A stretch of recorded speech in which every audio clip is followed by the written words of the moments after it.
The metal bench gleamed under the harsh fluorescent lights of the interstellar station's waiting area. Lieutenant Maya Rodriguez shifted her weight from one foot to the other, her military-issued boots echoing against the polished floor. She had been standing for nearly 3 hours, and exhaustion weighed heavily on her shoulders like an invisible burden. The creature sitting on the bench was unlike anything she had encountered during her 2 years of service in the Galactic Peace Corps. Its crystalline skin shimmered with an otherworldly luminescence, and its 4 elongated limbs moved with fluid precision. What struck her most were its eyes, deep pools of silver that seemed to hold ancient wisdom. Every time Maya approached the bench, the alien would extend one of its limbs, creating an impenetrable barrier.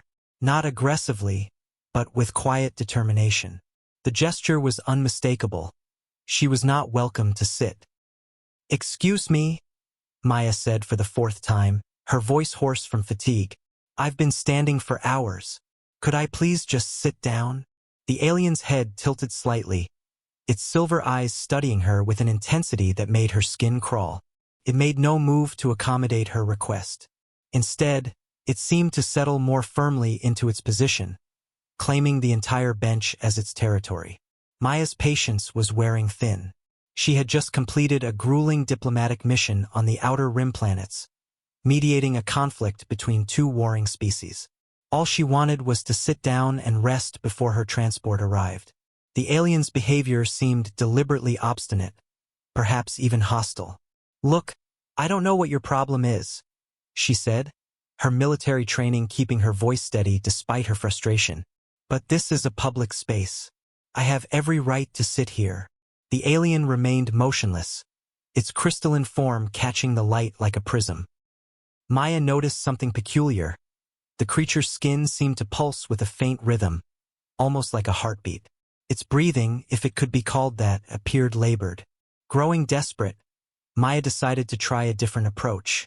She reached into her utility belt and pulled out a small notepad and pen. Perhaps written communication would bridge whatever gap existed between them. She wrote, "Please, I'm very tired. Can we share the bench?" The alien's eyes widened when she held up the note. With one of its delicate limbs, it took the paper and examined it closely. Then, to Maya's surprise, it began to write something in response. The alien's writing was beautiful, flowing symbols that seemed to dance across the page. When it handed the note back, Maya stared at the symbols in confusion. They were unlike any language she had studied at the academy. But then, miraculously, the symbols began to shift and rearrange themselves, transforming into readable text.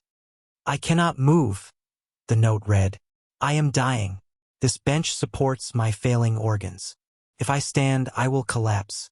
I am sorry for keeping you from rest, but I must remain here until the medical transport arrives."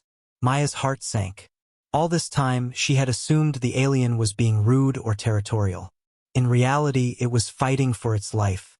The pulsing she had noticed in its skin wasn't a normal biological function.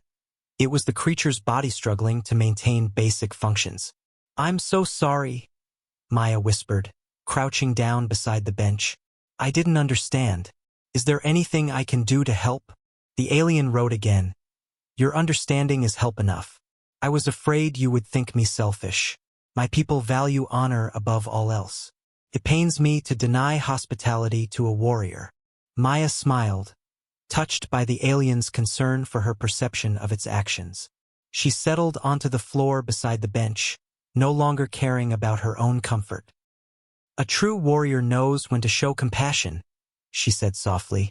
The alien's silver eyes seemed to brighten slightly. With trembling limbs, it wrote one final message. "Thank you for seeing beyond first impressions. Your kindness gives me strength." 20 minutes later, when the medical transport finally arrived, Maya helped the alien onto the stretcher. As they wheeled it away, the creature raised one limb in what she recognized as a gesture of gratitude. Standing alone in the waiting area, Maya realized she had learned something valuable that day. Sometimes what appears to be obstinacy is actually desperation. Sometimes the greatest act of courage is simply asking for understanding instead of demanding compliance. Her own transport arrived shortly after, but Maya no longer felt tired. she felt enlightened,